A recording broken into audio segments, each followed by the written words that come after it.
2월 15일 목요일입니다. 오늘은 유다서 1절부터 마지막 25절까지 말씀입니다.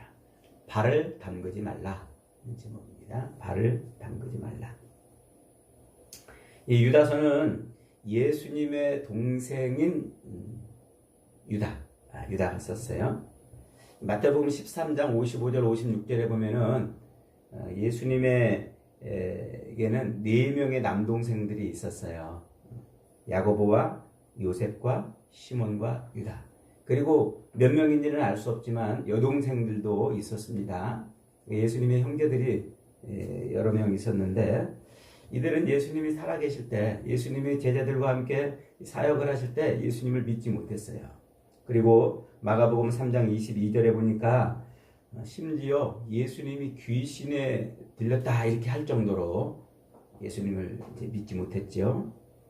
그러다가 예수님이 이제 십자가에서 죽으시고 부활하시고 승천하신 이후에는 굉장히 초대교회 귀한 일꾼들이 된 것을 볼 수가 있어요. 사도행전 1장 14절이나 고린도전서 9장 5절 등을 통해서 보면, 그리고 이제 초대교회 몇몇 기록들을 보면은 예수님 승천 이후에 예수님의 형제들은 아주 초대교회의 기둥 같은 일꾼들로 이렇게 사역을 하는 것을 볼 수가 있습니다.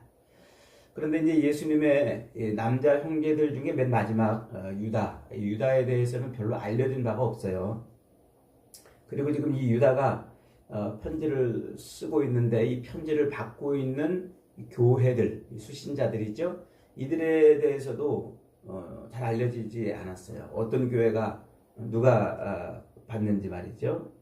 그런데 이제 이 편지 내용 25절밖에 안 되는 이 짤막한 이 내용이 이단들, 교회 안에 슬그머니 들어온 그 이단들에 대해서 아주 그냥 리얼하게, 아주 강력하게 그들의 정체를 폭로하고 그들을 아주 심한 말로 이렇게 이제 판단하는 그런 내용으로 가득 차 있어요. 그래서 이 유다서는 AD 397년에 3차 카르타고 회의에서 성경 66권을 정하는 마지막 그 정경 회의에 유다서가 겨우 성경으로 인정돼요. 그러니까 지금 이 유다서가 기록될 당시는 AD 한 80년, 한 90년 그 어간이라고 좀 이렇게 봅니다. 그러니까 약 한 300년 동안 유다서는 성경 안으로 들어오지 못했다는 얘기예요. 정경이 되지 못했다는 거죠. 이렇게 된 이유가 이제 내용이 너무 아주 그냥 그 이단들에 대해서 아주 심한 말이라고 해야 되나? 아무튼 거침없는 말을 쏟아낼 뿐만 아니라, 특별히 14절에 보면은 위경인 에녹서를 인용을 하고 있어요. 그리고 또 모세 승천기라는 요 위경, 에녹서와 모세의 승천기라는 요 위경들을 인용을 하고 있어요. 그러니까 어떤 사람들은 이 유다서를 이런 위경들을 인용하고 있는 걸 보니까 이게 성경이 아니다 이렇게 해가지고 후대에도 이 유다서를 성경이 아니라고 주장하는 사람들이 더러 있습니다. 근데 이제 그것은 한쪽 눈으로 성경을 보기 때문에 그런 거예요. 왜 그러냐면, 지금 이 유다서가 기록될 당시, 이때는 정확하게 날짜를 특정할 수는 없습니다만, 연대를 특정할 수 없습니다만, 이제 AD 80년에서 90년 그 어간이란 말이에요. 그러니까 사도 요한이 요한 1, 2, 3서 편지를 보내던 그 시기랑 비슷한 시기에 지금 편지를 보내고 있는 거예요. 근데 그때 당시에는 위경이라는 개념이 없었어요. 성경하고 비슷한 위경, 혹은 캐토릭에서 쓰고 있는 외경, 위경이나 외경이라는 그런 개념이 없었어요. 성경도 성경 66권이 딱 정해지지 않았는데 성경의 어떤 위경과 외경의 개념이 어디 있었겠습니까? 그러니까 위경과 외경의 개념이 정립되어 있지 않았기 때문에 이 유다서에 위경이 인용됐다고 그래가지고 이거 성경이 아니다 이렇게 말하는 것은 어불성설이다 이 말이에요. 그리고 또 이제 중요한 것은 그 당시에 요 편지를 받고 있는 사람들 혹은 유대인들은 대부분의 사람들이 위경의 내용, 그리고 또 에녹서나 혹은 모세 승천기 같은 그런 외경이나 위경을 잘 알고 있었던 사람들이에요. 이것들이 이제 이 바벨론 포로에서 유다가 이제 돌아온 이후에 그 긴 시간 동안 약 한 500여 년 이상 되는 동안 신앙의 정체성을 지키기 위해서 수많은 그런 율법을 해석하고 하는 노력들이 나오잖아요. 근데 그런 데서 이제 이런 성경들이, 이런 위경들이나 외경들이 기록되는데, 그 유대인들은 그런 내용을 이미 우리나라 전래동화 이렇게 알듯이 그런 내용을 충분히 이제 알고 있었다는 거예요. 그리고 이제 무엇보다도 지금 이 편지를 쓰고 있는 이 목적에서 잘 나타나 있지만, 교회 안에 뭐가 들어왔냐면 슬그머니 이 복음의 진리를 왜곡하는 그런 이단들이 지금 들어와 있는 거예요. 그래서 교회에 큰 위협이 되어 있는 것이죠. 그러니까 이제 예루살렘 예수님의 승천 이후에 교회는 예루살렘 교회만 있었어요. 예루살렘 교회가 이제 점점 막 부흥을 하던 시기에 갑자기 핍박이 임하게 되죠. 그래서 스데반이 돌 맞아 죽게 되면서 이제 사도들이, 그리고 이제 많은 교인들이 여기저기 핍박을 피해서 도망을 갑니다. 그렇게 핍박을 피해서 도망간 그 지역에서 꽁꽁 숨어 지내지 않고 어떻게 했다고요? 복음을 증거했단 말이에요. 그래서 가는 곳마다 이제 복음을 전하고, 또 그 무렵에 사도 바울 같은 사람도 돌아다니면서 복음을 전하잖아요. 그래서 저 위에 터키 지역, 아시아 지역이나 건너편에 그리스, 마게도니아, 그리스, 그리고 심지어 저 로마까지 복음이 확산되고 교회가 세워지는 것을 볼 수가 있어요. 근데 그 당시에 교회들은 로마로부터 굉장한 핍박도 받았고, 그래서 교회의 존립의 위험도 이제 들어오게 됩니다. 그런 핍박도 교회가 서는데 위험한 상황이었지만, 더 위험한 것은 교회 안으로 슬그머니 들어와 가지고 복음의 진리를 왜곡하는 이단들이 이제 횡행을 했어요. 그러다 보니까 이제 사도들뿐만 아니라 이 순회 전도자들, 그리고 복음을 전하는 이런 사람들은 자기 목숨을 걸고 핍박에 맞서서 신앙을 지키는 순교도 당해야 했지만, 또 어떤 일을 해야 했냐면 교회 안에 들어와 있는 그 이단들을 몰아내서 교회의 그 순결성, 이 순결을, 복음의 진리를 지켜내는 그런 일들을 해야만 했던 겁니다. 그래서 사도 바울도 여러 교회에 편지를 보내면서 그 복음의 진리를 왜곡하는 자들에 대해서 아주 강력하게 편지를 쓰고 있지 않습니까? 또 요한 1, 2, 3서도 그런 관점에서 영지주의자들, 헬라 철학에 버무려져서 기독교의 복음을 왜곡하는 그런 자들에게 대하여 강력한 경고를 해주고 있고, 유다서도 이제 바로 그런 측면에서 쓰여진 거예요. 지금 교회 안에 들어와가지고 복음의 진리, 십자가의 도리를 왜곡해서 엉뚱한 신앙생활을 하게 하는 그런 일들이 교회 안에서 벌어지니까 그것을 지금 경계하고 막고자 하는 것이죠. 그래서 3절, 4절에 보면 유다서가 기록된 이유가 자세히 소개되어 있습니다. 우리 3절, 4절 다시 한번 읽어봅니다. 사랑하는 자들아, 우리가 일반으로 받은 구원에 관하여 내가 너희에게 편지하려는 생각이 간절하던 차에 성도에게 단번에 주신 믿음의 도를 위하여 힘써 싸우라는 편지로 너희를 권하여야 할 필요를 느꼈다. 그러니까 일반적으로 이제 예수 그리스도의 그 십자가를 통해서 우리가 어떻게 구원을 받는가 하는 그런 구원의 도리를 쓰려고 그랬는데, 지금 교회 안에 지금 어떤 일이 벌어지고 있다는 거예요. 슬그머니 들어온 어떤 사람들에 의해서 이제 이 십자가의 도가 지금 잘못되어 있다는 거예요. 그래서 그 십자가의 도를 왜곡해서 바른 신앙이 아닌 엉뚱한 신앙생활하게 하는 그것들을 이제 몰아내야 할 그런 강력한 필요를 느꼈다는 겁니다. 그래서 교회 안에 몰래 들어온 그 이단들에 대항해서 믿음의 도를 강조하기 위해서 이제 편지를 썼다는 것이죠.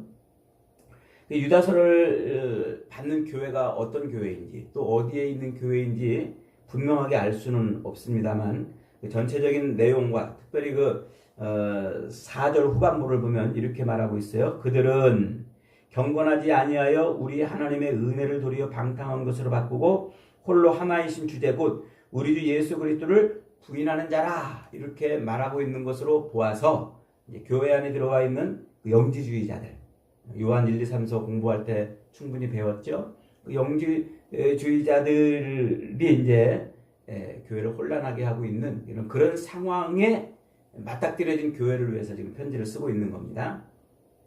그러니까 예수 그리스도의 그 십자가 복음을 헬라 철학으로 버무려 가지고 세상 철학과 세상 이론으로 버무려 가지고 신앙생활을 그렇게 하는 거예요.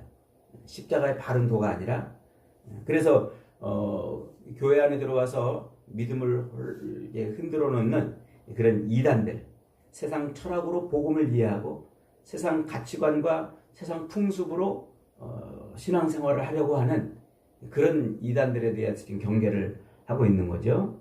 그래서 유다는 지금 이 서신을 통해서 그 세상 철학으로 십자가 복음을 버무려 가지고 세상 관습대로 신앙생활을 하려고 하는 그들에 대해서 지금 뭐라고 표현하고 있습니까? 4절에 보니까 그들은 옛적부터 이 판결을 받기로 미리 기록된 자들이라 이렇게 소개하고 있어요.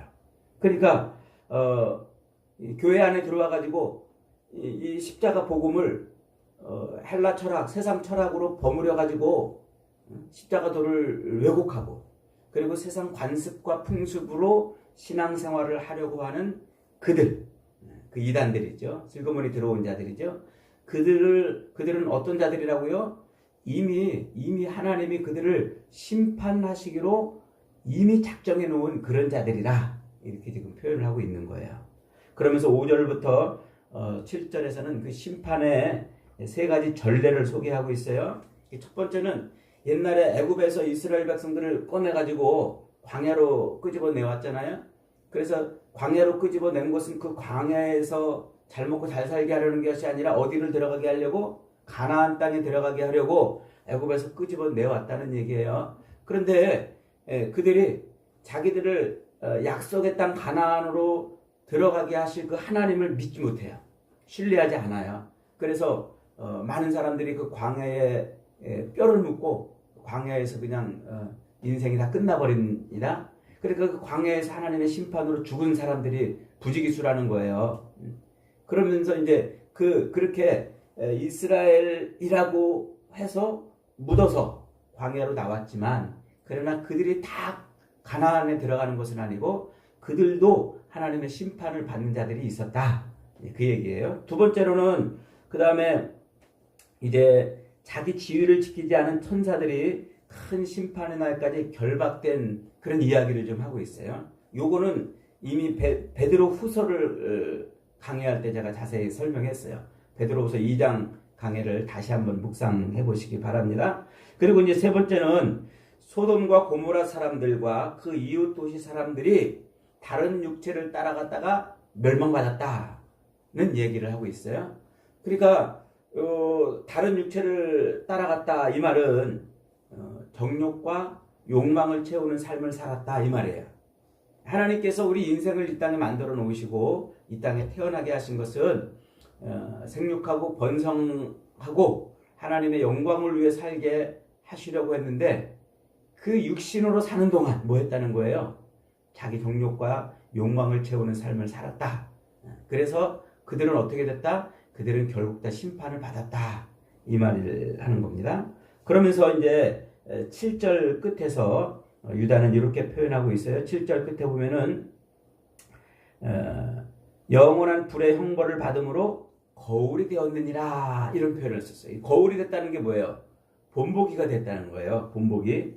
그러니까 지금 이 광야에서 애굽에서 나와가지고 가나안 땅을 향해 가던 그 광야의 삶 속에서도 하나님을 신뢰하지 못해서 멸망한 자들이 있었던 그 심판의 이야기나 또 자기 지위를 떠나가지고 하나님의 심판을 받았던 그 천사들의 심판 이야기나 또 다른 육체를 따라가다가 자기 욕망과 정욕을 채우는 삶을 살다가 멸망했던 소돔과 고모라 성의 사람들처럼 심판받은 그런 이야기들이 뭐라는 거예요.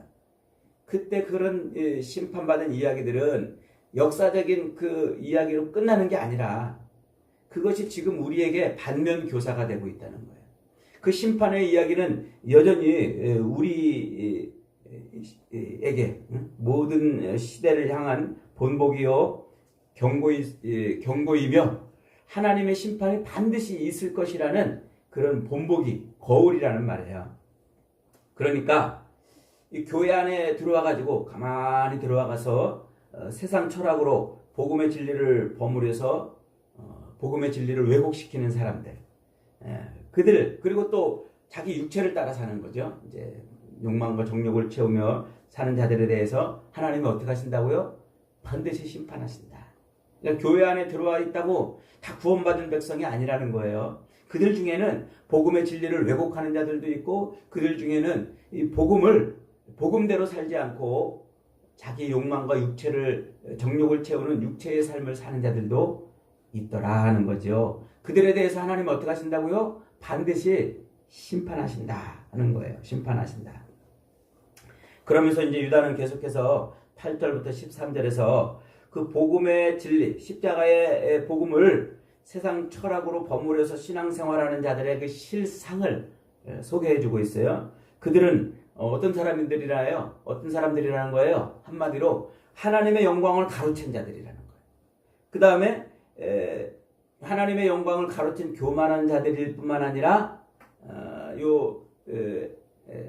가인처럼 거짓 예배를 드리는 자들, 하나님을 기만하는 거짓 예배를 드리는 자들, 그 다음에 발람의 어그러진 길을 가는 자들처럼 그저 싹쓸 위해서 이익을 추구하기 위해서 신앙생활하는 자들, 혹은 또 당을 지어서 권력을 빼앗으려고 했던 그 고라의 폐역의 길을 가는 자들이라는 거예요. 그러니까 교회 안에 들어와 가지고 신앙생활을 하는 사람들이 그들의 그 모습을 가만히 보니까 하나님의 영광을 가로채는 교만한 자들일 뿐 아니라 거짓 예배로, 가인처럼 거짓 예배로 하나님을 기망하는 자들, 그리고 또 싹쓸 위해서 발람의 어그러진 길을 가는 자들, 고라의 패망한 길을 가는 자들 같은 그런 자들이라는 거예요. 그러면서 이제 특별히 9절에서 천사장 미가엘과 마귀의 이야기를 소개해주고 있어요. 9절 한번 같이 읽겠습니다. 시작. 천사장 미가엘이 모세의 시체에 관하여 마귀와 다투어 변론할 때에 감히 비방하는 판결을 내리지 못하고 다만 말하되 주께서 너를 꾸짖으시기를 원하노라 하였거늘. 이 말은 이제 아까 얘기한 그 위경 중에서 모세의 승천기라는 위경이 있어요. 모세는 이제 신명기 34장에 보면 죽잖아요. 그런데 모세의 시체가 없어요. 무덤이 없어요. 사람들이 모세가 이제 죽었는데도 불구하고 모세의 무덤을 찾지 못하죠. 그러니까 이제 그 이야기를 기반으로 해서 모세의 승천기라는 그런 전래동화 같은 이제 그런 이야기를 써놓은 게 있단 말이에요. 그게 이제 모세의 승천기인데, 그 모세의 승천기에 보면은 이런 얘기가 나와요. 모세가 죽자 하나님이 천사장 미가엘에게 야, 너 모세의 시체를 잘 처리하거라 이렇게 명령을 내려줘요.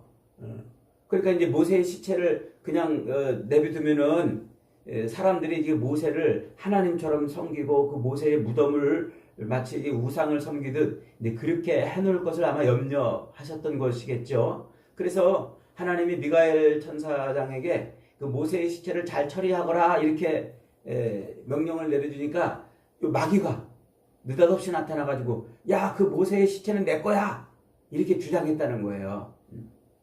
모세가 옛날에 그 애굽 병사를 쳐 죽이잖아요.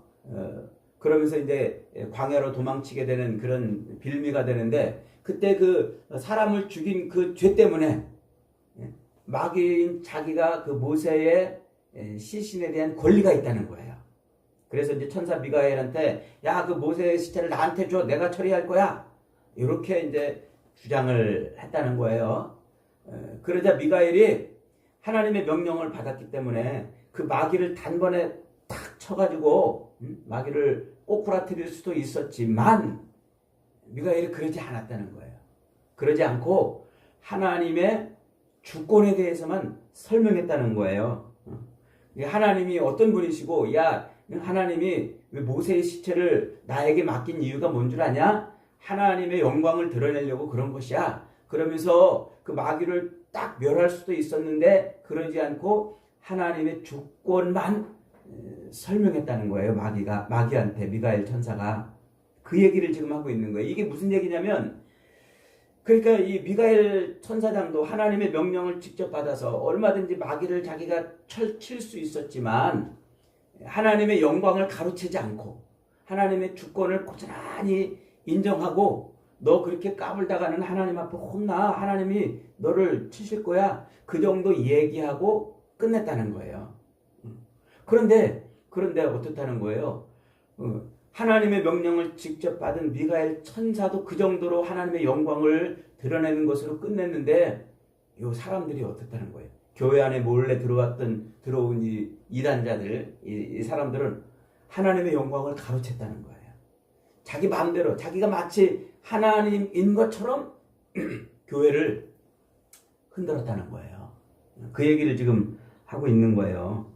그래서 지금 유다는 그렇게 거짓 교사들이 감히 하나님의 영광과 주권을 가로채가지고 그 교만한 행동을 보이고 있다는 거예요. 그래서 그들에 대해서 지금 뭐라고 말하냐면, 그들은 이성 없는 짐승이요, 자기 몸만 키우는 목자요, 바람에 불려가는 물 없는 구름이요, 또 죽고 죽어 뿌리까지 뽑힌 열매 없는 가을 나무요, 자기 수치의 거품을 뿜는 바다에 거친 물결이요, 예비된 캄캄한 흑암으로 돌아갈 별들이라, 이렇게 소개를 하고 있어요. 그러니까 그들은 진짜 하나님의 영광도 가로채고 자기 인생의 끝이 어떻게 될지도 모르고 그리고 허부적거리고 사는 인생이라, 그런 얘기예요. 그러면서 이제 16절에서 그들에 대해서 또 이렇게 표현합니다. 16절 같이 한번 읽습니다. 시작. 이 사람들은 원망하는 자며 불만을 토하는 자며 그 정욕대로 행하는 자라. 그 입으로 자랑하는 말을 하며 이익을 위하여 아첨한다. 아첨이라는 말은 살랑살랑 아첨한다는 그런 의미도 있지만, 막 돈 되는 일이라면 뭐든지 막 한다, 이런 뜻이에요. 그러니까 그 사람들은요, 교회 안에 들어와 가지고 그 사람들은 어떻게 해요? 맨날 막 사람들을 원망해요, 막. 그리고 늘 막 불평 불만이 가득한 사람이에요, 막. 그리고 정욕대로, 자기 육체의 정욕대로 사는 사람이고, 입만 열면 자랑이 그득해요. 그리고 돈 되는, 뭔가 자기에게 조금만 이득이 되는 일이라면 그걸 찾아가지고 막 행하는 그런 사람들이라는 거죠. 우리 교회 안에도 가만히 보세요. 그런 사람이 있습니까? 그런 사람들이 뭐예요? 그들이 바로 십자가 복음을 세상 철학과 풍습과 간섭으로 버무려가지고 신앙생활하는 자들이라는 거예요. 그래서 유다는 그러한 이단들을 경계하면서 바른 복음으로 신앙을 지킬 것을 지금 권면하고 있어요. 20절, 21절 한번 읽어봅니다. 시작. 사랑하는 자들아, 너희는 너희의 지극히 거룩한 믿음 위에 자신을 세우며 성령으로 기도하고 하나님의 사랑 안에서 자신을 지키며 영생에 이르도록 우리 주 예수 그리스도의 긍휼을 기다리라. 이게 지금 유다가 그 이단에 흔들려가지고 지금 넘어지고 있는 교회를 지키려는 그 말씀인 거예요. 그러니까 교회 안에 의심하는 자들이 있다면은 그들을 긍휼히 여기고, 또 이단에 빠져서 허우적거리고 있는 사람이 있다면 긍휼히 여겨서 그들을 구원해 내라는 것이죠. 유다서는 아주 짧은 서신이죠. 그런데 굉장히 투박하고 그리고 아주 강력한 어조로 이렇게 이단들과 동조하는 세력들을 이제 판단하는 그런 말을 쓰고 있습니다. 그러나 이 유다서는 우리의 신앙이, 오늘날 우리의 신앙이 어떠해야 될지를 아주 정확하게 분명하게 소개해주고 있는 그런 말씀이에요. 특별히 본 서신에서 에녹서하고 모세의 승천기라는 그 위경들을 인용하고 있는 것은 그런 위경들이 신뢰할 만한 책이라서 인용하고 있는 것이 아니라 하나님의 말씀인 신명기의 말씀을 다시 떠올리는 얘기예요. 신명기의 말씀. 그러니까 이 유다서를 가만히 읽으면 무슨 말씀이 떠오르게 돼 있냐면 신명기 말씀이 떠오르게 돼 있단 말이에요. 신명기 말씀은 뭡니까? 신명기는 이제 이스라엘 백성들이 애굽에서 나와가지고 40년 광야를 헤매고 돌아다니다가 이제 가나안 땅에 들어가기 바로 직전에 하나님이 모세에게 다시 말씀을 주시는 내용이 바로 신명기 말씀입니다. 그래서 하나님은 모세를 통해서 이스라엘 백성들에게 야, 이제는 너희가 저 가나안 땅에 들어갈 때가 됐다. 그러니까 너희들 정신 차려라. 그러면서 주시는 내용이 뭐냐면 내가 너희들을 저 가나안 땅으로 들여보낼 때에 너희들은 내 말씀을 따라 살아라. 그곳에 이미 살고 있는 그 가나안 족속들의 행위를 따라 살지 말아라 하는 얘기예요. 그래서 그 가나안 땅에 들어가서 살던 사람들은 우상 숭배와 또 미신과 또 무속의 길을 걸었던 사람들이에요. 하나님은 그것을 아주 가증스러운 일이라고, 그 가나안 땅에 살고 있는 그 가나안 족속들의 그 신앙, 종교생활, 삶은 아주 가증스러운 것이라고 그렇게 말씀하고 있는 거예요. 그래서 그 길을 따라 살면 멸망할 것이지만 너희에게 전해진 이 말씀을 따라 살면 너희가 영원히 장구하리라 그 말씀하고 있는 거죠. 그러니까 가나안 땅에 들어가서 삶을 살아야 되는 이스라엘 백성들은 절대로 그 우상 숭배와 또 미신과 또 무속의 삶에 발을 들여놓으면 안 된다고 말씀하고 있는 거죠. 오늘날 이 유다서는 바로 우리에게 그 얘기를 하고 있는 거예요. 교회 안에 들어와 가지고 세상 철학을 가지고 십자가 신앙을 버무려 가지고 신앙생활 하려는 자들, 그리고 또 세상에서 사는 그 하나님 없이 사는 그런 사람들이 살고 있는 그런 풍습과 관습을 가지고 신앙생활을 하려는 그런 성도들에 대한 권면의 말씀인 거예요. 오늘날에도 보세요. 오늘날에도 우리나라 우리 민족은요, 우상 숭배가 얼마나 많은 데 있습니까? 또 미신과 무속 천지 아닙니까? 이미 오래전부터 우리 조상들은 그 길을 걸어왔잖아요. 그래서 하나님을 모르던 우리 조상들은요, 막 우상을 만들어 놓고 수많은 우상 앞에 절을 하고 또 사주팔자를 보고 시집가고 장가가고 또 무슨 일을 할 때는 항상 고사를 지내고 또 액땜을 한다고 부적을 사가지고 몸에 붙이고 베개에 넣어놓고 자고 그러지 않았습니까?